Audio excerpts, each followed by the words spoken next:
Ndagusohoje kandi waha ikaze. Abashakashatsi bagaragaje ko mu munota umwe umugabo akubise amaso igitsina gore atekereza ko aramutse aryamanye nawe byagenda, cyangwa se baramutse bahuriye mu gitanda uko yaba yiyumva.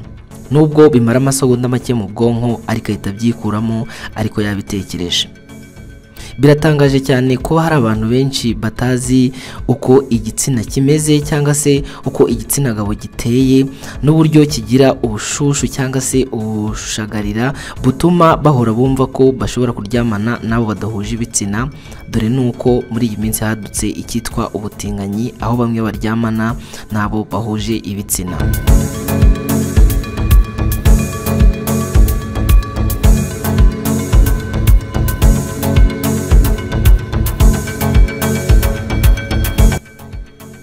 Biragutungura cyane ubwo urumva ibintu 9 bitangaje utaruzi ku gitsina cy'umugabo, ndetse byibazwa na buri wese kuri iki gihe, cyangwa se ukaba warabyibajejeho kugeza aka kanya.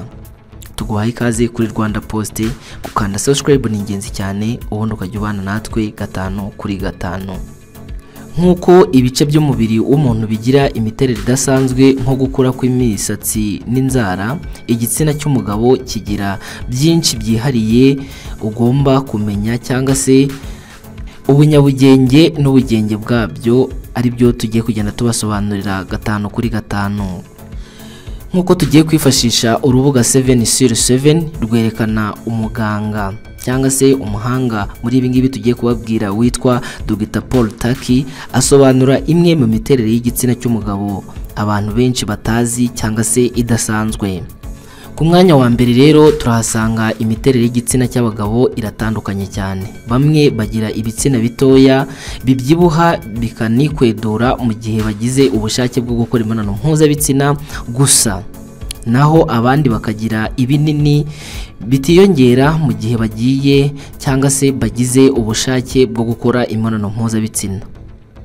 Ku mwanya wa kabiri rero igitsina cy'umugabo cyazanye umurego kihina kigana ibumoso cyangwa iburyo cyangwa se hejuru. Nubwo ibyo bitera impungenge abagabo benshi, ariko nta kibazo bitera ubuzima bwabo. Bigira ingaruka gusa iyo byageze kuri dogere iri hejuru ya 15, kuko bisobanura guteza cyangwa se bishobora no guteza indwara yitwa perilone ivuka mu kwiyongera kw'igitsina cy'umugabo, cyangwa se igihe igitsina cy'umugabo kigonze mu buryo butari ubwa nyabwo. Ku mwanya wa gatatu rero uyu Dr. Paul akomeza avuga ko iyo umugabo yafashwe n'indwara bimugiraho ingaruka mu kwinjiza igitsina cye mu cy'umugore mu gihe cy'imibonano mpuzabitsina, bikaba byamugiraho ingaruka ku mubiri we no mu mitekerereze muri rusange kubera icyo kibazo aba yahuye nacyo. Ku mwanya wa 4 rero akomeza avuga ko mu bintu bitangaje ku gitsina cy'umugabo, burya uruhu rw'igitsina cy'umugabo ni nk'uruhu rw'ahandi hose, ndetse rukaba rumeze nk'ahandi hose ku mubiri. Rushobora kwandura uduheri cyangwa se rukarwara uduheri, allergie, ndetse no kwibyimbirwa bimwe bisanzwe ku mubiri w'abantu bose. Mu bindi bintu bidasanzwe rero, dukomeje ku mwanya wa 5, igitsina cy'umugabo gishobora kuvunika igihe habayeho gukora imibonano mpuzabitsina ku ngufu. Ku isi mu bagabo barenga 16 bavunitse ibitsina byabo, 8 bashobora kuba bari kuyikorera imibonano, naho abandi bakaba batari gukorera imibonano nabo batashakanye, naho abandi bashobora kuba bari kuyikorera ahantu hadasanzwe nko mu modoka, ku kazi n'ahandi, ku buryo bashobora kwikanga bigakomeretsa cyangwa se bigahita bibaviramo guhita bavunika ibitsina byabo. Ku mwanya wa 6 rero dukomeje muri bya bintu bitangaje utaruzi ku gitsina cy'umugabo, ubushakashatsi bwakozwe mu mujyi wa San Francisco muri Leta Zunze Ubumwe za Amerika hagati yo mu mwaka wa 2002 na 2010 bwagaragaje ko ibintu bikunze gukomeretsa igitsina cy'umugabo cyane cyane ari imashini z'amapantaro. Hamwe n'abagabo bemeje ko ububabare buruta ubundi bagize ari ubwo imashini yabarumaga igitsina igihe barimo gufunga lisani, ni ya mashini iba ku pantaro z'abagabo.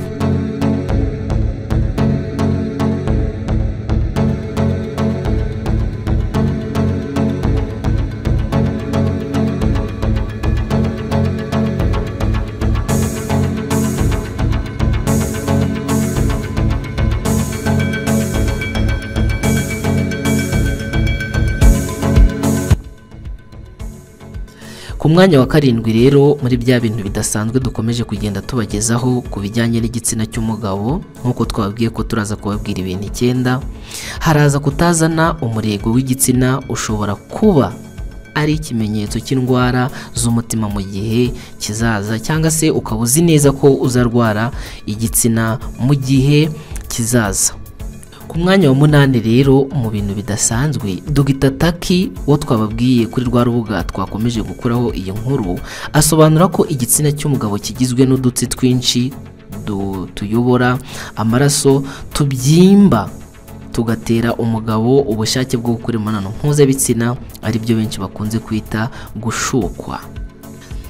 Ku mwanya wa 9 rero ari nawo wa nyuma muri bya bintu bidasanzwe twakomeje kubagezaho ku bintu bijyanye n'igitsina cy'umugabo, uyu muganga witwa Dr. Taki akomeza yemeza ko iyo umugabo atagira ubushake cyangwa se atagira ubushagara bwo kuba yakora imibonano mpuzabitsina, biterwa n'ikibazo cy'imiterere y'amaraso mu mubiri itagenda neza, ari nabyo biviramo abantu uburemba bagashaka imiti itandukanye. Ariko abayishakira ku bintu bisanzwe bashobora kuyibona mu buryo butagoranye. Ese waba ubizi? Hari n'ibindi bitekerezo waba uzi kuri iyi ngingo twabagejejeho uyu munsi, ariko gukanda subscribe ni ingenzi cyane, ugakora no kunzogera. Hari igitekerezo watwandikira muri komenti ukumvisha ikiganiro cyacu, ukabasha kubana na Rwanda Post 5/5 mu biganiro byinshi tugenda tukugezaho hano kuri chaîne yacu ikugezaho ibiganiro byinshi bitandukanye. Ntucikwe.